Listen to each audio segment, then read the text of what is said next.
Hi, everybody, and welcome to a new edition of Chats with Woeboteers. Today, we're focused on science, and we're talking to Dr. Athena Robinson. She is our Chief Clinical Officer, and she has spearheaded a new first of its kind paper that looks at the state of how sociodemographic data are reported in RCTs of digital mental health intervention. It's kind of a big mouthful, but this is research that has a long-standing history of limited diversity among its samples. So it's great to see you, Athena, and talk about this. Nice to see you too, Margot. So tell me first off, as Chief Clinical Officer, what exactly is it that you do at Robot Health? I am a licensed clinical psychologist by training, which means a lot of different things to different folks, but think of me as a scientist practitioner. So, in my scientist role, I've helped oversee a wide program of research that we've undertaken at Wobot Health for our products and overseen a lot of the studies we do there. As the practitioner part, I'm a clinician. So I'm a licensed clinical psychologist. I've been practicing delivering psychotherapies to adolescents through adults for over 20 years. And so in that vein, help infuse clinical excellence into our strategies with our partners, as well into the underbelly of the products to ensure that they're fidelitous and that they are high quality to the folks that use them. So you just published this new paper. It's the first of its kind. Tell us a little bit about what it covers and what your aim was in your research. The idea here was to take a look at how are randomized clinical trials who are testing digitally leveraged interventions asking their research participants about their self identities. We wanted to see the types of questions they asked. We wanted to understand what domains they asked about. Did they ask about race and ethnicity? Did they ask about age? Did they ask about sexual orientation? We had not seen a review article take a look at these before. And so we conducted a review of all of the randomized clinical trials published since 2007. And we asked, how are they asking their participants about their self identities? And we ended up reviewing 299 articles and summarizing them in this paper. It's kind of shocking that this is the first of its kind. I mean, this is such an important topic. It is a really important topic. If we do not know who is participating in our trials, we cannot make large generalized inferences about who our interventions can work for. So it's really important that all researchers take a look at their self identity batteries and wonder how they're asking people to self identify. The more we know about who's participating in our trials, the more it'll help us understand how we can recruit wider populations that are more inclusive, and then also how these interventions can work for a wide variety of populations. So it's quite important. So you looked at, you said almost 300 publications. Tell us a little bit about what you found. Like, what were some of the major findings? One of the major takeaways was that people weren't asking enough. Um, Age, for example, was something that about 97% of the articles did report on, but sexual orientation was only found in 2% of the articles. So takeaway number one is that not a lot of people are asking about these things and that there's not a lot of consistency across. And so I think that's quite eye opening, especially when you look at the fact that we did review 299 articles over time. The second thing that we learned or observed is that it appears that some of these trends for asking about self identity are improving over time. Some documentation and encouragement, including from the Food and Drug Administration as well as the National Institutes of Health, we believe have encouraged researchers outright to be more inclusive, to consider their self identity, batteries, etc. Number three, I think the most important of all of them, perhaps, is that by asking folks how they identify, you're inviting an opportunity to let them feel seen and heard, and that their voices in these kind of clinical research trials absolutely matter. Those are some startling findings. Tell us why this matters, though, to health systems that are considering integrating mental health apps within their own networks.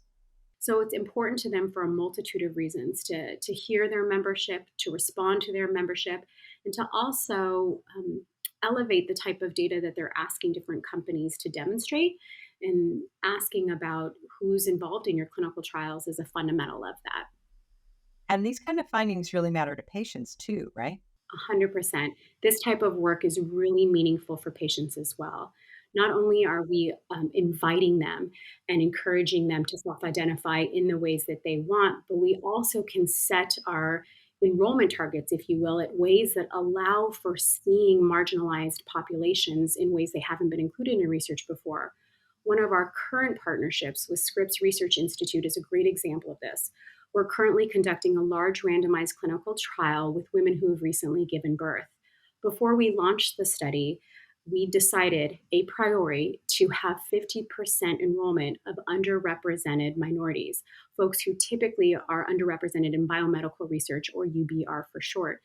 I'm pleased to report that we have successfully achieved that. Half of our sample, 50%, are women who self identified from an underrepresented minority group in terms of race and sociodemographics, and also in terms of socioeconomic status. So, this is one example as well of not only inviting patients to feel seen and to feel heard, but us as researchers to make sure our patient composition, our participant composition is just where we want it to be in order to reach more people. As you look at this literature review you've done, tell me what your hope is for the future. The scoping literature review was an important step, but one of an early step. What we want to continue to do is continue the conversation and invite all key stakeholders to acknowledge how evergreen this conversation is.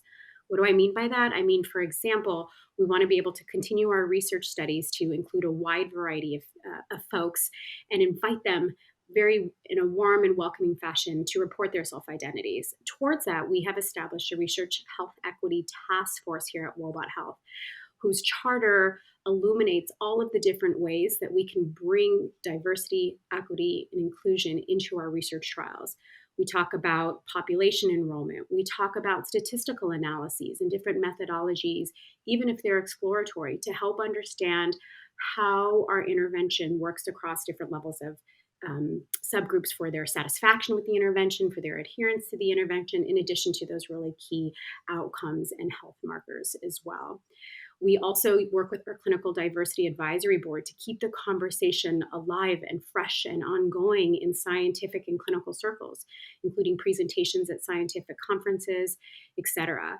So ultimately, this is important because it needs to be part of the whole digital mental health um, intervention discussion. Digital has been poised as this opportunity to address health inequities, to reach people who have characteristically been underserved by our systems. And if we are to do that, if we are to be successful, we have to make sure that we're inviting people in. Self identity is always an important part of the equation. Are there examples of other studies the company has done that sort of demonstrate this in practice? I can mention, for example, a recent randomized clinical trial we did in collaboration with the Children's Hospital, where we did use our revamped self identity battery to welcome all of our adolescents' self identities and how they wish to report. And what we found there was a population more diverse than even our children's hospital partners expected. We saw about 34% self identify as African American, and nearly 40% of the adolescents self identify as not heterosexual. So, from this example, we can see that not only does asking the question matter, but the way in which you ask can be really important too, and helps create insights into who is willing to participate in these types of studies, and who is interested in getting help for emotional support. Who are some of the other authors that you worked with on this paper? A great group of authors. Andrew Kirvan Kwame was the individual who initially had the idea and who had done literature reviews of this nature before. So he came and talked with us a little bit about conducting this.